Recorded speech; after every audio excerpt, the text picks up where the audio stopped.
as soon as we are born, we have a countdown timer.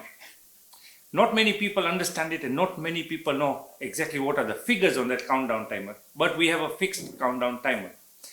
A lot of people never pay attention to it because we are social creatures. We are creatures who go out, have fun, do our bit in society, and we don't pay attention to that countdown timer.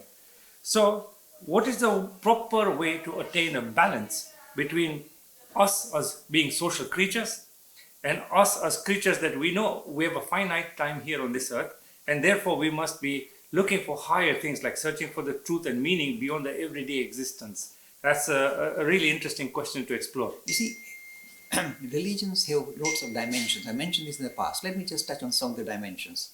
The first one is the experiential dimension. This is where religion starts. Somebody gets a wee experience, and it's not just a kind of whim. It's something serious. It transforms his or her life forever. Experiential dimension. Then you got the philosophic dimension, trying to understand it, come to terms with his experience, trying to give a kind of handle on his experience through some kind of intellectual gymnastic, if you like, the philosophic dimension. Then we have the narrative dimension, trying to carry this idea through colorful narrative or through storytelling or his own life story. So narrative comes in. Then we have the idea of ritual dimension. How do you kind of, in a way, engage yourself on a daily basis regarding your spiritual experience? These rituals come into being. But then there are two other dimensions that I don't normally mention.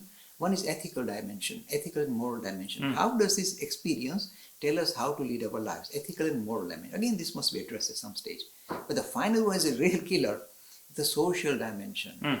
You see, society, remember this, very interesting. Individuals behave differently. When individuals get together as a group, it's a different animal. A different animal appears from nowhere. I mean, it's a simple example. If you see a yobo, kind of very ruffian, walking towards you, if he's on his own, you have no problem. You can walk past him.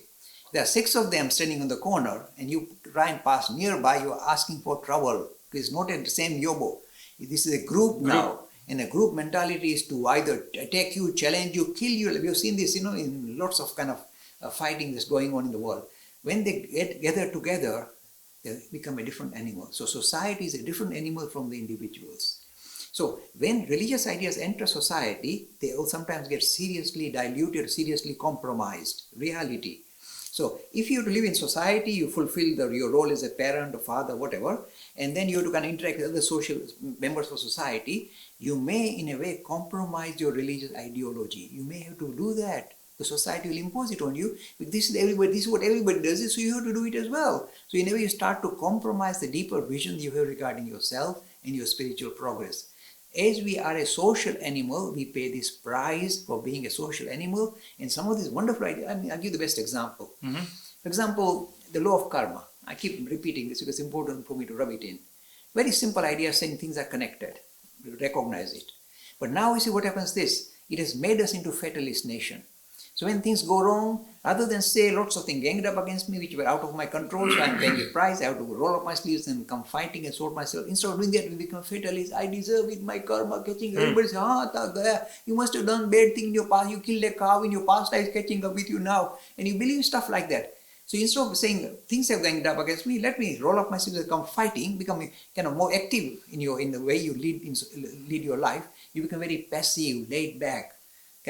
This is why this kind of very simple, because everybody says so. If my karma catching up with me, you see, this is nonsense. This is not the law of karma.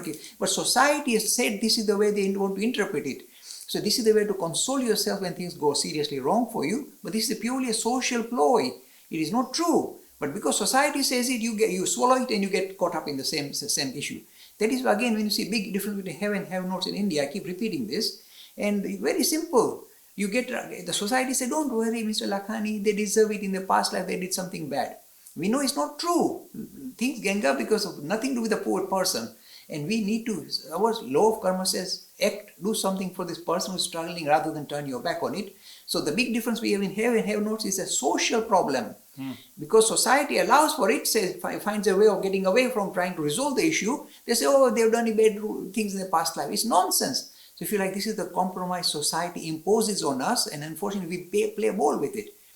It is a very difficult struggle. We have to live in society and yet recognize that society sometimes imposes certain ideas which are not right. You must stand up against it and fight against it. This is the sign of a spirit. You are, even though you belong in society, you don't get carried away by what society is telling you.